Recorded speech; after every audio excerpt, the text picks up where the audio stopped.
반갑습니다. 여러분, 부모가 자식에게 줄 수 있는 가장 귀한 최고의 선물이 무엇이겠습니까?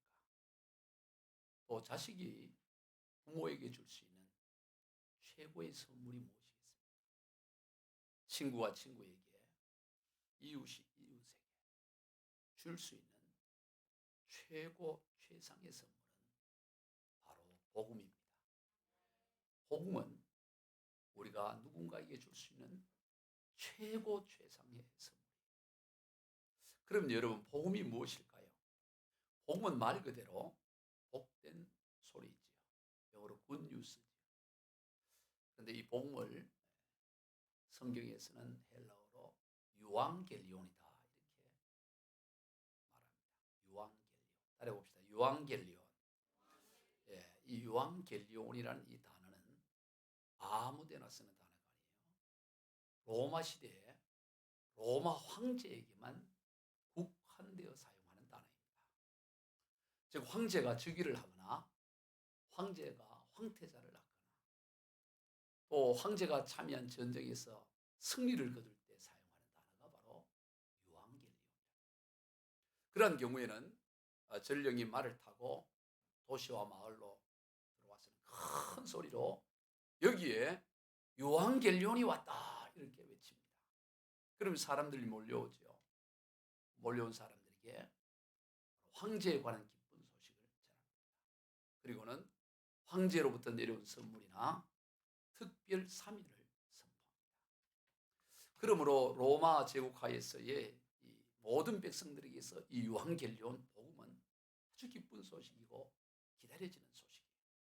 바로 그러한 의미로 성경은 예수님에 관한 소식을 유앙겔리온 즉 복음으로 이렇게 정의하고 있다는 겁니다.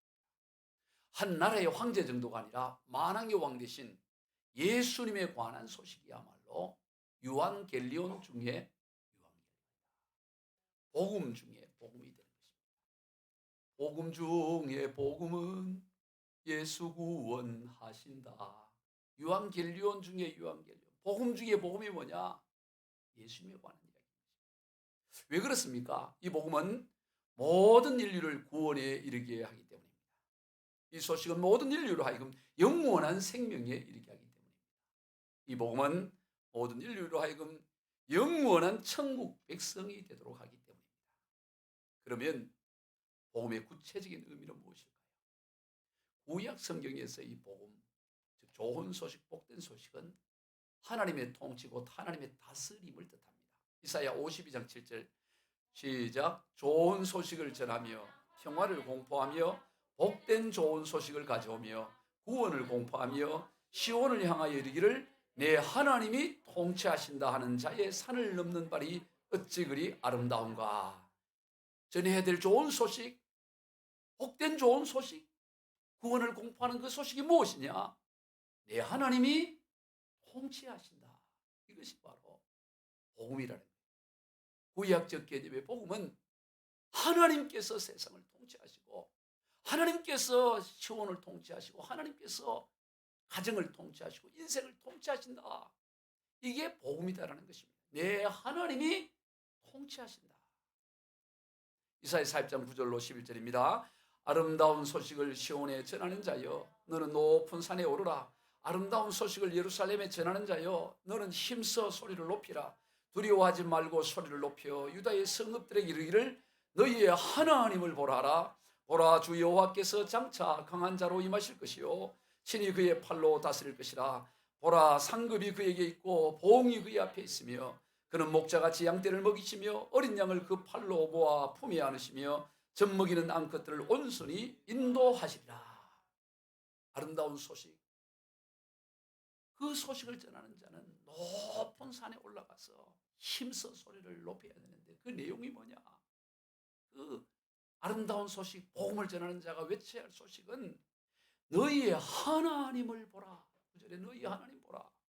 그 하나님이 어떤 하나님이냐? 10절에 장차 그 하나님께서 강한 자로 임하실 것이고 친히 그의 팔로 다스릴 것이고 상급이 그에게 있고 봉이 그의 앞에 있으며 목자같이 양떼를 먹이시고 어린 양을 그 팔로 모아 품에 안으시고 젖먹이는 암컷들을 온전히 인도하신다. 하나님이 다스리시고 통치하시고 인도하시고 보호해 주시고 안아 주신다는 것이, 이것이 바로 큰 소리로 외쳐야 될 복된 소리, 아름다운 소식이다라는 거예요. 구약 성경에서의 복음은 하나님께서 통치하신다. 하나님께서 다스리시고 먹이시고 안으시고 인도하신다는 거예요. 여러분, 우리 하나님은 저 멀리 먼 구말리 장천에 계신 하나님이 아니십니다. 그 높은 곳에 계셔가지고 잘하는 사람이 누가 잘하나 보고, 잘하는 사람이 상 주고 누가 못하나 보고 못한 사람이 벌 주는 그런 하나님이 아니에요. 우리 하나님은 삶의 현장 가운데 찾아오셔서 우리를 통치하시고 우리를 다스리시고 먹이시고 안으시고 인도하시는 하나님. 아멘. 하나님은 멀리에 계신 하나님이 아니라 오늘 우리의 인생 가운데, 우리의 삶의 현장 가운데 찾아오셔서 우리를 통치하시고 다스리시고 인도하시고 안아주시는 분이 바로 우리 하나님이다라는 것, 이것이 바로 복음인 것입니다. 다윗은 누구보다도 그러한 복음을 깊이 깨달았습니다. 시편 18편 2절과 그 이하입니다. 시작. 여호와는 나의 반석이시요 나의 요새시요 나를 건지시는 이시요 나의 하나님이시요 내가 그 안에 피할 나의 바위시요 나의 방패시요 나의 구원의 뿌리시요 나의 산성이시로다. 이 다윗은 하나님이 어떤 분인지에 대해서 너무너무 깊이 깨달은 거예요. 하나님 그저 멀리 계신, 죽고 나서나 만날 수 있는 그런 하나님이 아니라, 하나님은 나의 반석, 요새, 건지시는 이 피할 바위, 나의 방패, 구원, 온갖 표현 다 해서 하는 그분이 나의 하나님이라는 거예요.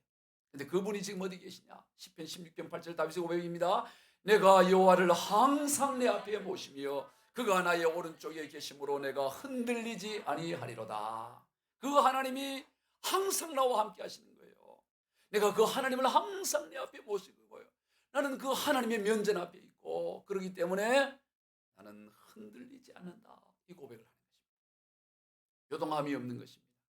여러분, 이것이 바로 복음을 깨달은 자의 능력이에요. 여러분, 복음을 가졌다고 해서, 깨달았다고 해서 환난과 어려움을 겪지 않는 것이 아닙니다. 얼마든지 겪을 수 있어요. 그러나 복음을 깨달은 사람은, 복음을 가진 사람은 흔들리지 아니하리로다. 내가 흔들리지 아니하리로다 고백한 것처럼 꿋꿋하게 서요.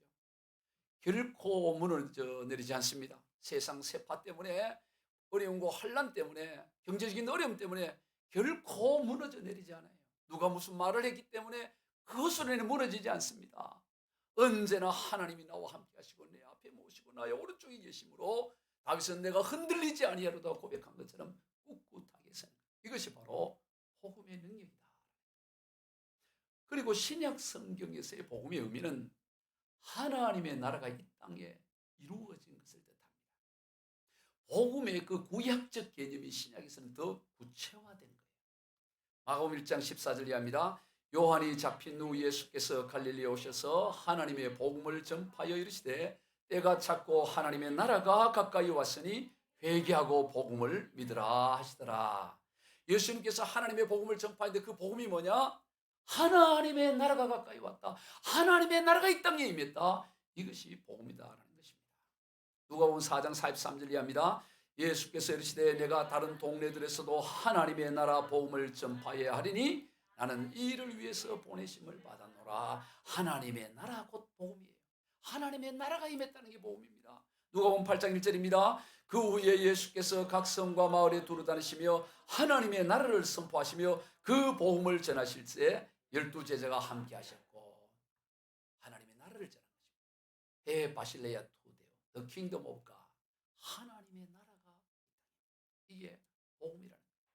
따라서 이 복음은 구약적 개념과 연속선상에 있습니다. 구약에서의 복음이 뭐라고 그랬죠? 하나님께서 통치하시고 다스린다. 신약적 개념의 복음이 뭐라고요? 하나님의 나라가 이 땅에 임했다. 이게 사실은 같은 연속선상이에요. 여러분, 나라의, 국가의 3대 요소가 뭡니까? 국가의 3대 요소는 국민, 영토, 그 다음 가장 중요한 게 세 번째 뭐예요? 주권이에요. 주권. 국민, 영토, 주권이 국가의 3대 요소입니다. 그런데 그 중에서 제일 중요한 것은 주권이에요. 주권이 없으면, 국민이 있고 영토가 있어도 그걸 나라라고 할 수가 없는 겁니다. 우리가 일제시하에 주권을 잃어버렸을 때 나라를 잃어버린 거예요. 국민도 그대로 여기 살고 있고 영토도 있었지만 나라를 잃어버렸다고 하는 것입니다. 왜? 주권을 잃어버리면 다 잃어버리는 것입니다.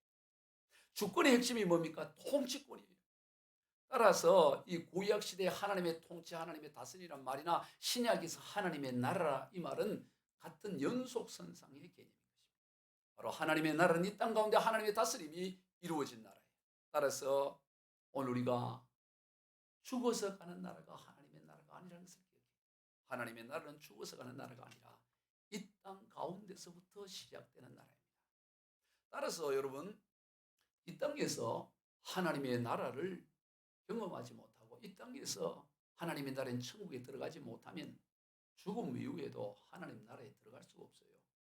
여러분, 하나님의 나라는 이 땅에서부터 시작돼서 영원한 천국 하나님의 나라로 이어져 가는데 이 땅에서로 입구로 들어와야 되는데 이 입구가 여기밖에 없어요. 이 땅에서 하나님의 나라로 들어가는데 여기가 안 들어오면은 이 땅에서 하나님 나라에 들어오지 않으면 죽어서는 갈 수가 없어요. 여기서부터 시작되는 하나님의 나라라고. 하나님의 나라가 여기에 있다는 사실을 우리가 기억해야 됩니다. 따라서 오늘 우리가 이 땅 가운데서 하나님의 나라를 경험하지 못하고 이 땅에서 천국을 경험하지 못하고 살아간다면 그는 결코 영원한 죽는다고 해서 천국에 가는 것이 아닙니다. 죽는다고 해서 하나님의 나라를 들어갈 수 있는 것이 아닙니다. 성도 여러분, 여러분 지금 천국을 이 땅 가운데서 경험하고 있습니까? 이 땅 가운데서 하나님의 나라하고 천국을 누리고 있습니까? 우리가 이 땅 가운데서 시작된 하나님의 나라에 누려야 되는 것입니다. 이 땅 가운데서 천국을 경험해야 돼요. 그런 하나님의 나라 천국의 원리가 있습니다. 바로 그것은 사랑의 원리. 먼저 사랑이 지배하는 나라예요. 이 땅에서 시작된 하나님의 나라, 그리고 영원한 하나님의 나라로 이어진 이 나라의 통치 원리, 지배 원리가 뭐냐? 사랑의 원리다. 세상은 강한 힘의 원리고 그 더 강한 자가 약한 자를 지배하지만 하나님의 나라는 그게 아니에요. 강한 자가 지배하는 나라가 아닙니다. 하나님의 나라의 원리는 뭐냐? 사랑이 지배하는 나라. 사랑이. 요한일서 4장 7절 이하입니다. 사랑하는 자들아, 우리가 서로 사랑하자. 사랑은 하나님께 속한 것이니 사랑하는 자마다 하나님으로부터 나서 하나님을 알고 사랑하지 아니하는 자는 하나님을 알지 못하나니 이는 하나님은 사랑하심이라. 사랑이 없으면 하나님을 알지 못한다는 거예요. 하나님의 통치하심이 있는 곳이 하나님의 나라인데 하나님을 알지 못하는데 어떻게 그가 하나님의 나라 천국 백성이라고 할 수 있겠어요?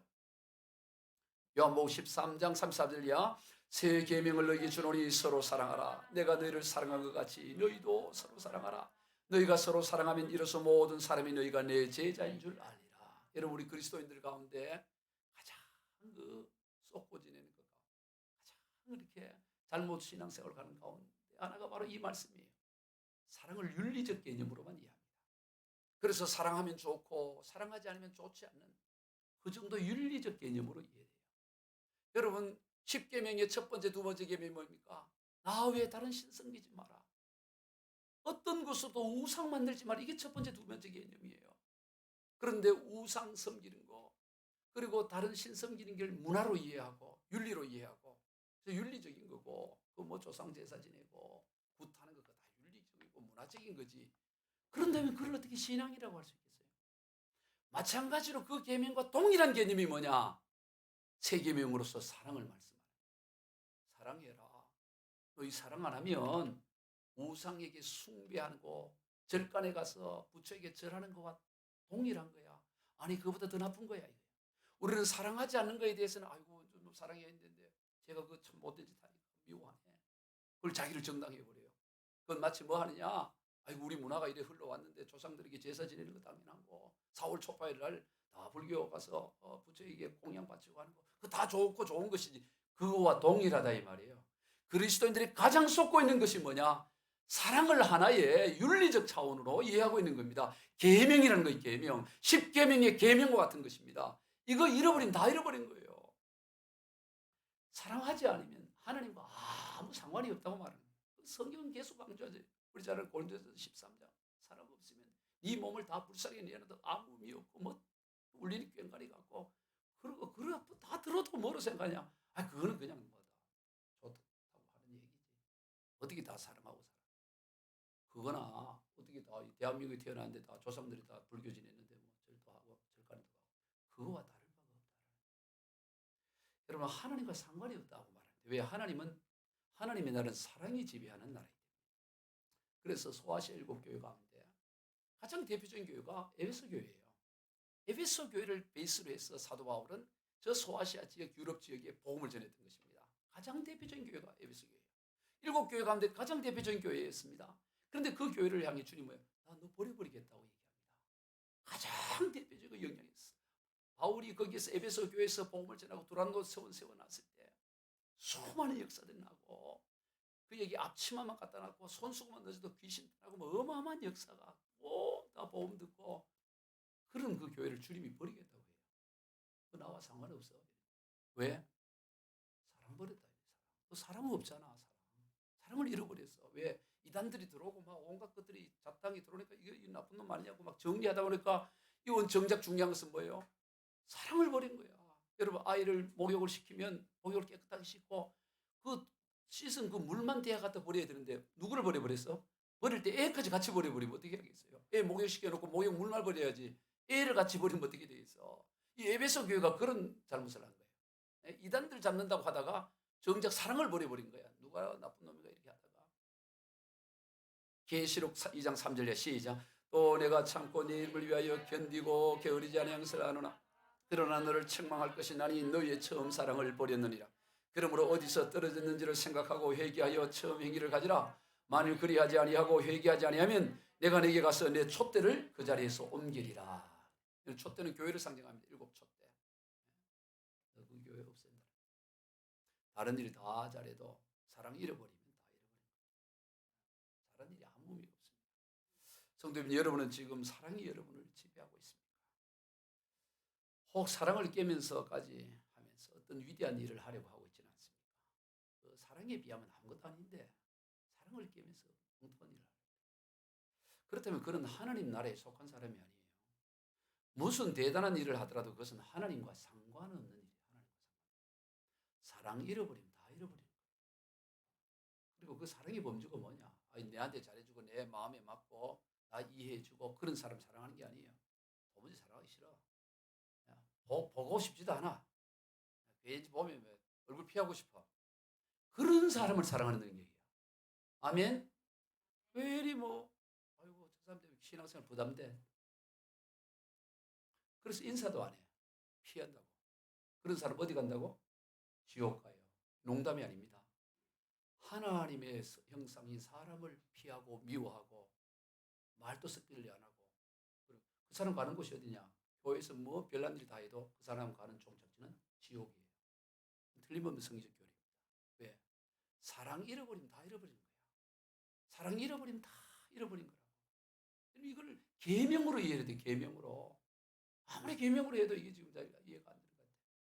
마태복음 5장 44절 시작. 나는 너희에게 이르노니 너희 원수를 사랑하며 너희를 박해하는 자를 위하여 기도하라. 너희가 너희를 사랑하는 자를 사랑하면 무슨 상이 있으리요? 세리도 이같지 아니하냐. 여러분 부담스러운 사람이 왜 없겠어요? 살다 보면. 여러분 있죠? 부담스러운 사람 머리에 지금 막 팍팍 지나가는 사람이. 그 사람한테 반기고 더 이렇게 인사하고 욕은 하더라도 인사는 하고 마음도 들리면 욕도 나오지 솔직히 이제 이러지만 그러나 그렇다고 피하면 안 돼. 얼굴은 피하면 안 돼. 얼굴에 알겠죠? 그게 교회라고. 교회 속으로 이 새끼 이러면서 반갑습니다 그래라도 해야 돼. 그것도 안 하고 그냥 하나님 나라가 아니라니까. 그거는 하나님의 나라는 그런 게 하나님의 나라는 사랑의 나라예요. 사랑이 지배하는 나라예요. 아멘. 사랑할 수 없는 사람을 사랑하는 거예요. 그래서 계명이야. 가만히 있어도 다 할 수 있는 게 무슨 계명이에요? 사랑할 수 없는 사람을 사랑하는 거예요. 도무지 세상에서는 찾아볼 수 없는 원리죠. 어떻게 자신의 생태 같은 아들 19살, 25살 다 키워놓은 아들 그걸 총을 쏴서 죽이고 때려서 죽이고 그래서 그 결과로 이제 사형 집행을 기다리고 있는 그 원수 그를 그 현장에서 끌어내기 위해서 사형 집행이 확정됐는데 그냥 피해자 가족이라고 해서 쉽게 빼내줘요?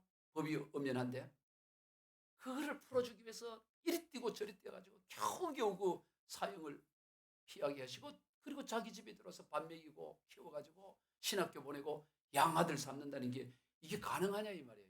누구 얘기예요? 손양원 목사님 얘기 아니에요. 그냥 가만두면 돼. 가만두면 내가 굳이 죽이려고 안 했대. 가만두면 법에 집행해서 그냥 사형으로 끝나는 거예요. 총살로 끝나. 그런데 그거 꺼내기 위해서 이리 뛰고 저리 뛰고 저 사람 죽이면 내 아들 두 아들 죽은 게 의미 없게 된다고. 내 아들 죽은 것도 서러운데 그 죽음이 의미가 없으면 어떡하냐고. 죽이면 안 된다고. 이게 어떻게 가능하냐. 도무지 세상 나라에서는 있을 수 없는 거죠. 그런 사랑을 하신 손양원 목사님은 우리와 근본적으로 다른 사람일까요? 처음부터 태어날 때부터 그 사람은 다른 사람일까요? 그렇지 않습니다. 다만 온전히 하나님 나라에 속해 있었느냐, 그 차이뿐이에요. 하나님 나라에 속해 있는 사람만이 할 수 있는 겁니다.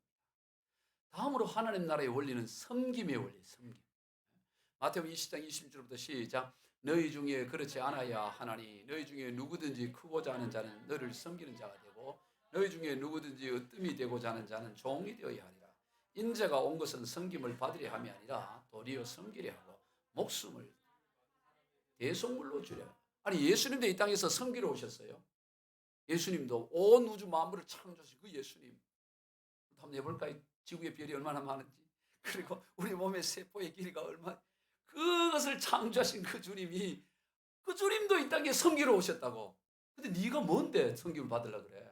아니, 네가 뭔데 그 좀 덜 섬겼다고 섭섭해하고 뭐 대단하다고 무시했다고 그렇게 삐지고 교회 나가느니 네가느니 그리고 그러고 있냐 이 말이야. 교회 나가는 사람들 다 보면 뭐 삐진 거야. 삐진 이유는 뭐야? 나를 왜 안 섬겼냐 이거야. 목사님이 나를 안 섬겼대. 얼마를 섬겨? 예수님도 섬김 받으러 온 게 아니고 섬기러 왔는데.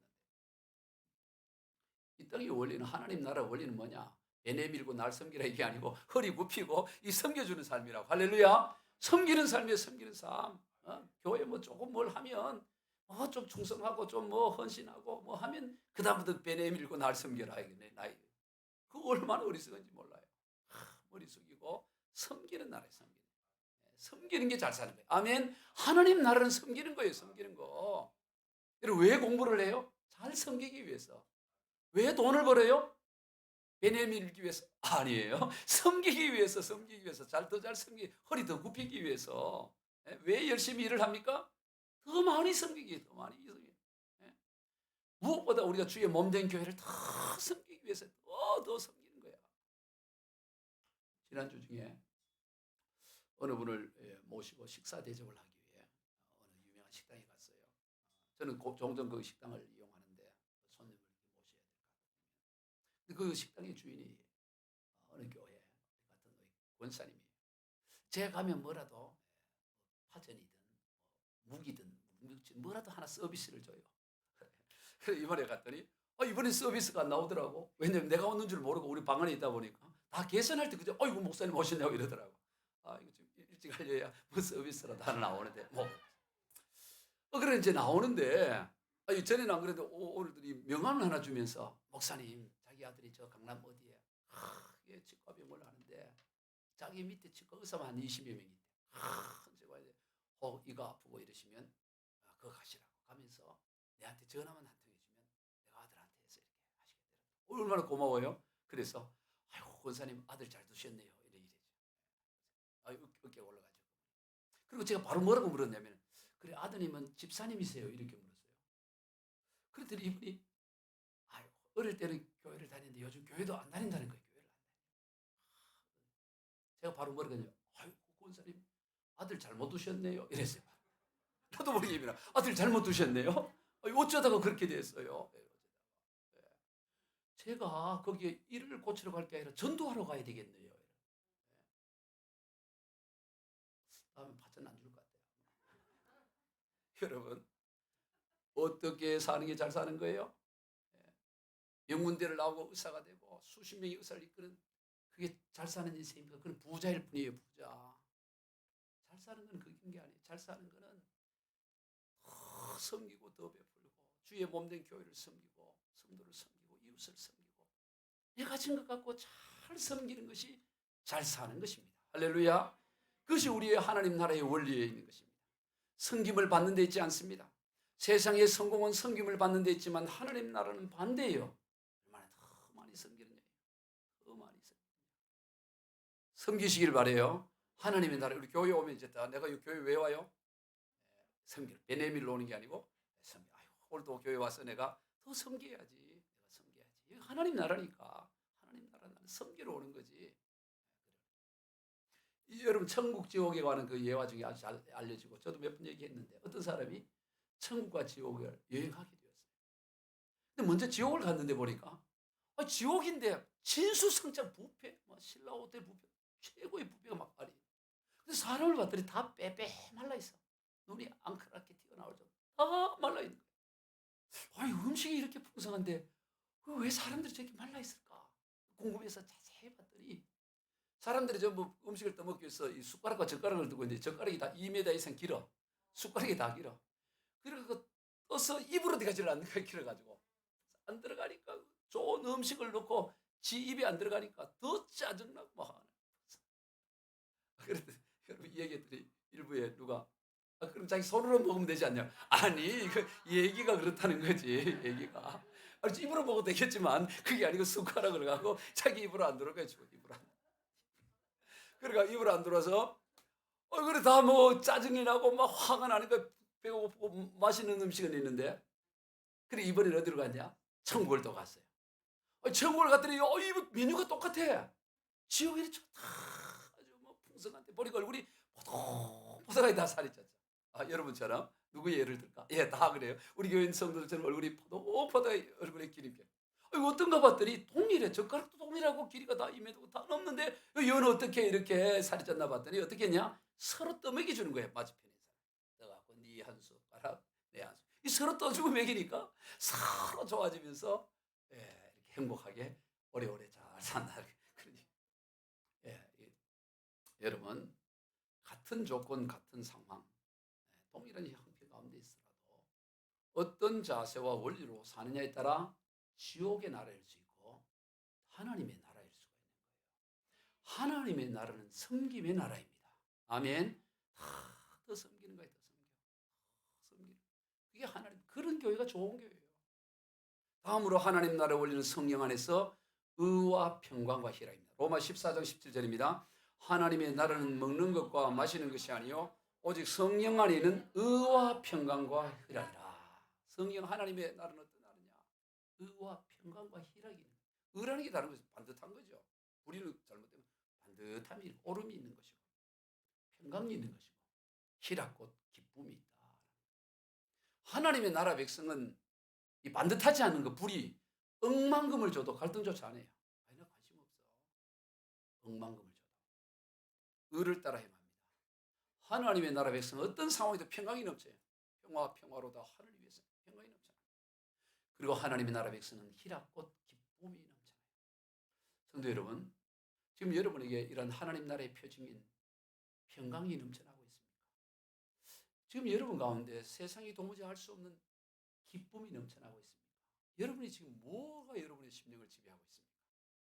납덩이처럼 무거운 답답한 뭐가 누르고 있습니까? 아니면 여러 상황은 어려운데도 불구하고 내 마음에 세상이 알 수 없는 막 기쁨이다. 예배를 드리고 말씀을 드릴 때 내 영혼이 춤을 추는 것 같고 하나님이 나는 기쁨이 있는 나라의 기쁨이 내가 매일 기쁘게 매일 내가 가끔 기쁘게 아니에요. 내가 일주일에 한 번 기쁘게 아니고 간혹 이게 아니고 내가 매일 기쁘게 술래기를 행함. 아멘. 그런데 보면 간혹이야 간혹. 내가 간혹 기쁘게 이래간다 간혹으로 하면 안 돼. 내가 뭐 매일 기쁘게 내가 매일 기쁘게 술래기를 행하면 주의 팔이 나를 안보하며 내가 주의 큰 복을 받는 참된 비결은 주의 영이 함께합니다. 성령이 계시네 할렐루야 함께하시네. 어떤 길을 걸으며 좁은 길을 걸으며 밤낮 기뻐하는 것 주의 영이 함께합니다. 아멘. 우리가 기뻐하는 건 뭐냐? 넓은 길을 걷기 때문이 아니에요. 좁은 길을 걸으며 또 낮에만 걷기 때문이 아닙니다. 밤낮으로 낮에만 기뻐하고 넓고 낮에 갈 때만 기뻐하는 것이 아니고 좁은 길을 걸으며 밤이고 낮이고 기뻐하는 거예요. 이게 하나님 나라의 백성이다. 저럼 하나님의 나라는 사랑과 성김 그리고 성령 안에서 의와 평강과 희락이 넘쳐나는 그게 복음이에요. 그러한 복음을 깨닫고 받아들이기만 하면 누구든지 그 나라 백성으로 살게 돼요. 이 자격이 없어. 누구든지 그냥 받아들이기만 하면 그 하나님을 내가 수용하기만 하면 누구든지 하나님 나라의 백성이 돼. 예외가 없어요. 그래서 누구에게나 복음이 되는 거예요. 복음의 능력이 여기 있어요. 누구든지 그냥 그 받아들이기만 하면 놀라운 복을 누리는 거예요. 하늘의 백성으로의 삶을 누리는 거예요. 여러분 우리나라 최초의 목사님이 김창식 목사님이라는 분이에요. 이분은 황례도 출신인데 20살까지 부모님과 함께 도와서 농사일을 했어요. 시골에 농사일을 하는데 너무 어려운 거 힘든 거죠. 그래서 아이고 이게 농사 짓다가 내 일생 그냥 농사꾼으로 인생 끝나겠다. 이래서 할 수 없다 하고 이분이 부모님들 얘기도 안 하고 그냥 가출을 한 거예요. 그냥 가출을 뭐그 1800년대 뭐 살기 어려워. 19세기 초에 어려운 거예요. 다 이렇게 그러다가 19세기 말이 되겠죠. 그러다가 10년간을 조선 팔도를 다니면서 안 해본 일이 없는 거예요. 머슴살이를 하기도 하고 마부 생활을 하기도 하고 객주에서 심부름을 하고 뭐 별것 다 하면서 그렇게 사는 거예요. 그런데 1888년 어느 날 그의 인생을 바꾸는 일이 납니다. 이게 뭐냐면 길을 걸어가는데 돈뭉치를 주운 거예요. 돈뭉치. 큰 돈뭉치를 준 거예요. 그 돈뭉치를 보고 이게 큰 금액이에요. 자기는 가난하잖아. 이거 어떻게 할까? 우리가 고민이 될 수 있겠지만 이거를 내게 아니니까 이 주인을 찾아줘야 되겠다. 그래서 이 큰 돈뭉치를 누가 이러냐고 막 수소문을 해서 어렵게 찾았는데 그 주인이 누구였냐면 당시에 프랭클린 올링거라는 그 선교사님의 개인 교사, 그러니까 언어를 가르치는 이 사람의 것인 거예요. 이 프랭클린 올링거라는 선교사는 대단한 분입니다. 이분은 바로 그 배제 학당의 교사로 있으면서 그게 산문 출판사라고 해서 출판사의 사장이고 그리고 대한기독서회라 그래서 그게 초대 회장이 되면서 우리나라의 이 문서 선교의 아버지예요. 큰 사역을 한 분인데 이분의 그 이게 언어를 가르친 이 사람의 그것이 그러니까 이 돈을 잃어버릴 때 찾았으니 얼마나 고맙게 요즘처럼 CCTV가 찾을 수 있는 게 아니잖아. 누구 가져가 보면 알 수가 없는 거예요. 뭐 수표도 아니고. 그래 고마워가지고 이 김창식을 올린거 선교사에게 청구를 합니다. 이렇게 정직한 사람인데 어떠냐. 그래가지고 이 사람이 그 올린거 집에서 그 머슴으로 생활을 하게 돼요. 머슴으로 일을 하는데 보니까 그 당시에 그 선교사들에 대한 이 괴소문 가운데 하나 뭐냐면 서양 선교사들이 조선의 어린아이들을 잡아먹는다 이런 괴소문이 있어요. 그게 진짜가 아닌가 한번 보자고 자세히 해봤더니 잡아먹지를 않아. 안 잡아먹고 그리고 머슴인 자기한테도 아주 잘해줘. 너무 고마운 거예요. 그래서 이 사람이 결국 이 세례를 받는 누구에게 받냐? 아펜젤러 선교사에게 세례를 받아요. 세례를 받고 그리고 이 올린거 선교사 아펜젤러 선교사가 초청을 해서 이 땅에 온 사람. 원래 중국에서 16년간 선교 사역을 하고 있었는데 나이 차이도 많이 나. 그 당시에 아펜젤러는 뭐 20대 후반이었는데 이 사람은 40대 초반이었다고. 그리고 이분이 와서 다 어린 그 후배 동생하고 아들 같은 이들 후원해 준 사역을 했어요. 그런데 그 아펜젤러 선교사에게 세례를 받고 감리교 최초의 교회인 정동 감리교회 창립 멤버가 됩니다. 그리고 나서 이 올린거 선교사가 중국의 선교사로 다시 돌아가고 나중에 제임스 올 선교사가 왔을 때 또 그를 도와서 평양에서 선교를 하다가 결국 1901년에 조선 최초의 목사로 임직을 받아요.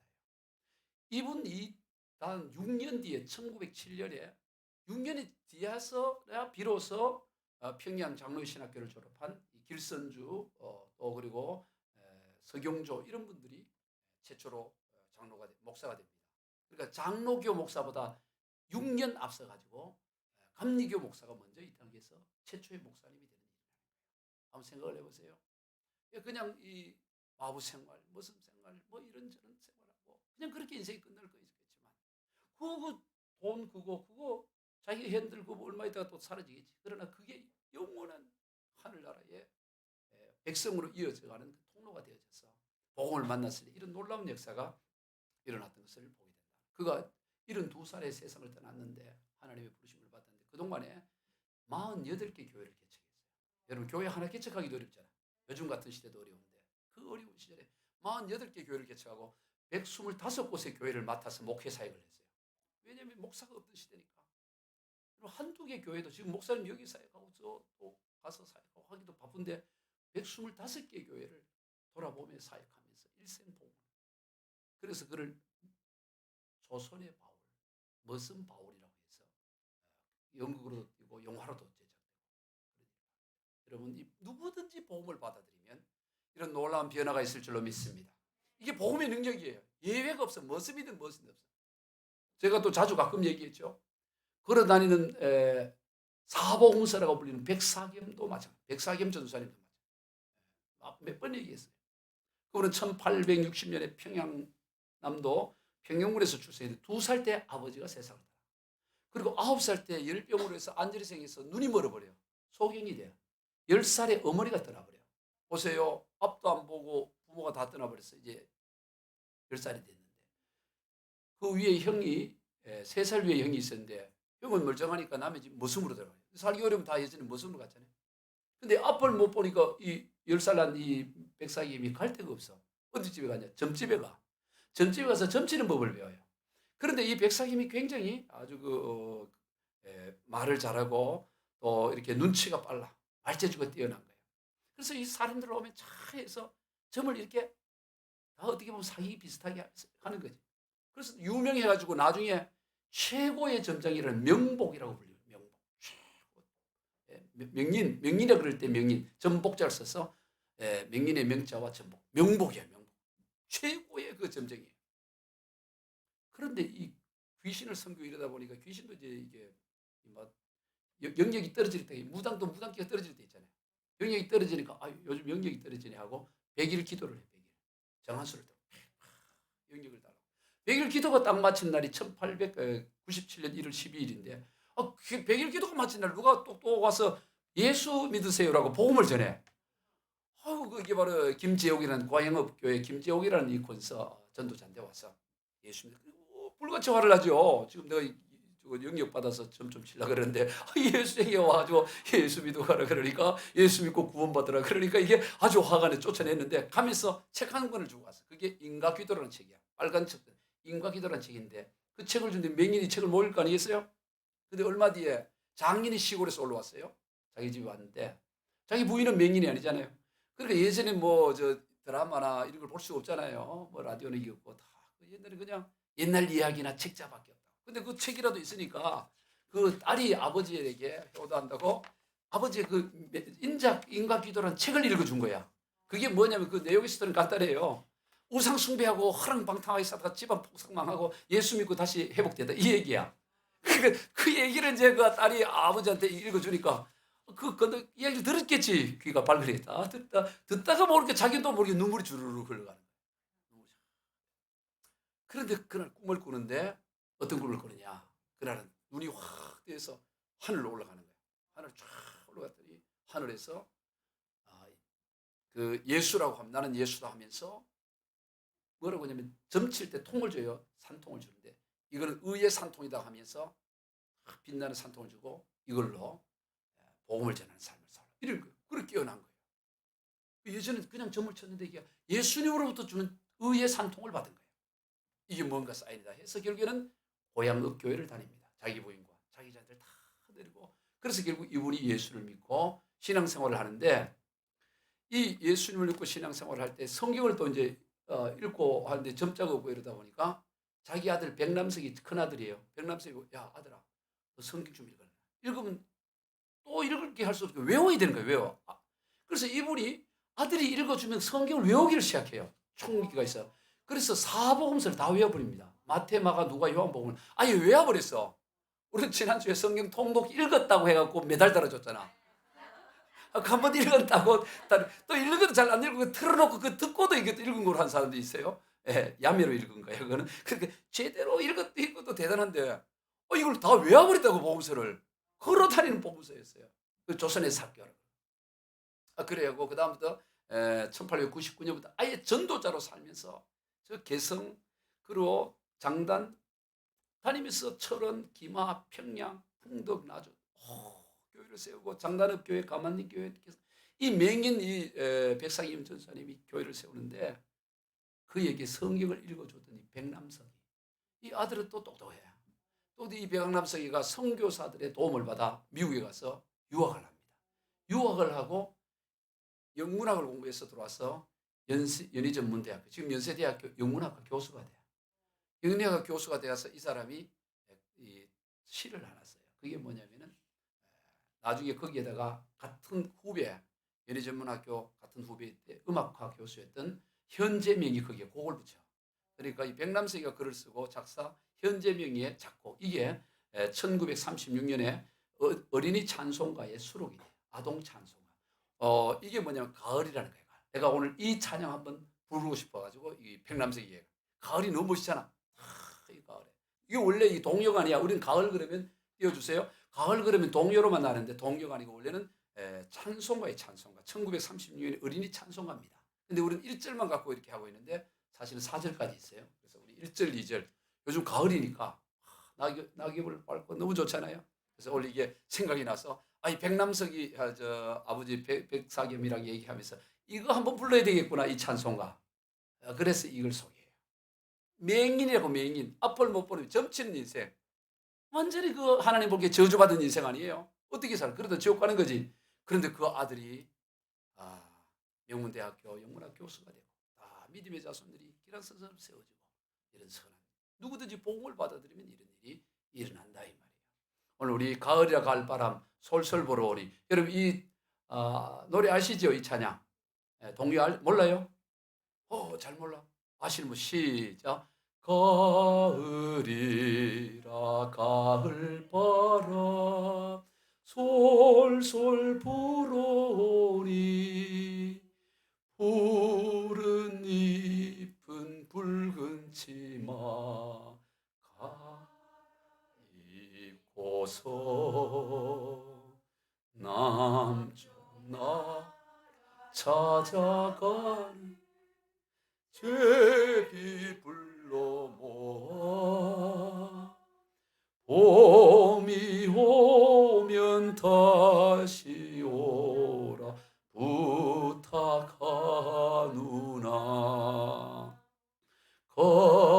가을이라 가을바람 다시 불어오니 밭에 익은 곡식들은 금빛 같도다. 겨울 지낼 적에 우리 먹이려고 하나님이 내려주신 생명의 양식. 예전에 우리 초등학교 교과서에 실려 있었다. 그렇죠, 권사님? 학교 교과서에 다. 요즘 젊은 세대는 요즘 교과서에 뭐가 실려 있지? BTS 이런 거 실려 있지는 않아요. 이런 걸 좀 실어야 돼. 이러니까 청원 좀 해요. 청와다에다가 이런 거 좀 실어놓자고. 얼마나 좋아. 가을 정세. 가을이라 가을바람 솔솔 불어오니 푸른 잎은 붉은 치마. 얼마나. 여러분 누구든지 예수님을 만나면 예수 복음을 깨달으면 놀라운 변화가 일어납니다. 예외가 없어요. 7 귀신 들렸던 막달라 마리아도 복음 곧 예수님을 믿고 나서 부활하신 예수님을 최초로 만나는 영광을 누리고, 요한복음 4장에서 사마리아 성의 우물가 여인도 5 남편, 6 남편 다 실패했지만 부활하신 예수님, 영광의 예수님을 만나고 나서 그는 새로운 인생이 됩니다. 세리마태도 예수 복음을 통해 12제자 가운데 한 사람이 되는 영광을 누립니다. 다 맞아. 십자가상에 죽어가는 강도도 그렇고. 누구든지 이 복음을 받아들이기만 하면 새로운 인생이. 그러므로 우리는 이걸 전해야 될 사명이 있습니다. 모든 사람, 요 사람은 되고 요 사람은 안 될 사람이 있어. 어떤 사람, 십자가의 강도도 그렇고 세리도 그렇고 부자도 그렇고 어떤 잘난 사람도 그렇고 대학 교수도 그렇고 이 복음은 누구에게나 다 필요한 거예요. 복음을 필요하지 않은 사람은 누구에게나 전해야 돼요. 그리고 이 복음의 실체, 이 하나님 나라의 실체는 근본 하나님의 본체이신 예수 그리스도입니다. 예수님이 복음의 실체죠. 우리 마가복음 1장 읽어봅니다. 1절 시작. 하나님의 아들 예수 그리스도의 복음의 시작이라. 이 복음은 하나님이 선자들을 통하여 그의 아들에 관하여 성경에 미리 약속하신 것. 로마서 1장 2절 3절 그의 아들에 관하여 말하면 육신으로는 다윗의 혈통에 선하셨고 성경의 영으로는 죽은 자 가운데서 부활하사 능력으로 우리 하나님의 아들로 선포되었으니 곧 우리 주 예수 그리스도시니라. 복음의 실체가 뭐냐? 예수 그리스도예요. 로마서 1장 2절에서 이 복음은 하고 4절 마지막은 곧 우리 주 예수 그리스도니라. 중간에 그걸 다 꺼내버리면 빼버리면 복음이 뭐라고요? 우리 주 예수 그리스도시니라. 이렇게 결론나는 거예요. 중간을 다. 이 복음이 뭐냐? 중간에 설명을 다 빼고 나면 곧 우리 주 예수 그리스도. 예수님이 우리의 복음이다. 그러므로 오늘 우리는 이 예수 그리스도를 전해야 됩니다. 누구에게도 전해야.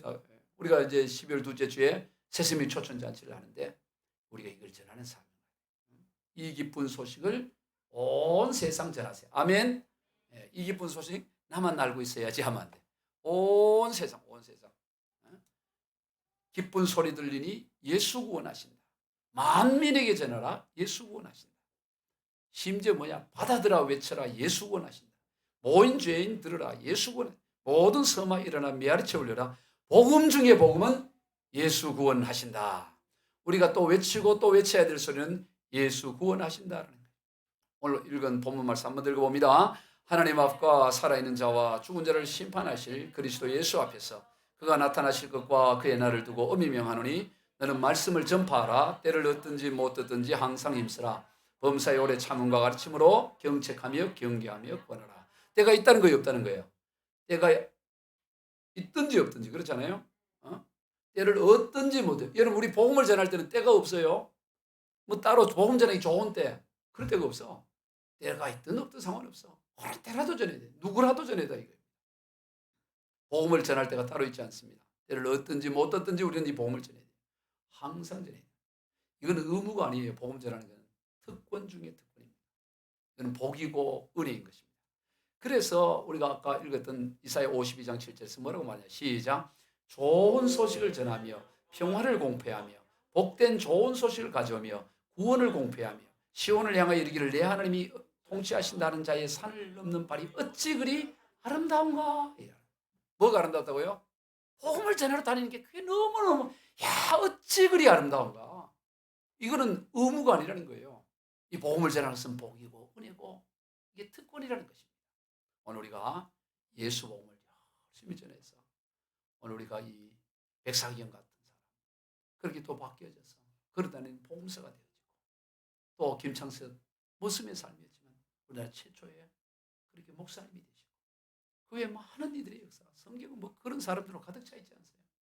막달라 마리아도 그렇고 수가성 우물가 여인도 그렇고 십자가상의 한강도도 그렇고 이 위대한 복음 이 엄청난 복음을 열심히 전하시는 저와 여러분 다 되시길 주 예수 그리스도 이름으로 축원드립니다. 기도하겠습니다. 하나님 아버지 감사합니다. 오늘 우리의 일생의 사명 이 위대한 복음 이것을 증거하며 때를 얻든지 못 얻든지 항상 전하는 우리 모두가 되게 하여 주옵소서. 예수님의 이름으로 축복하며 기도하옵나이다. 아멘. 찬송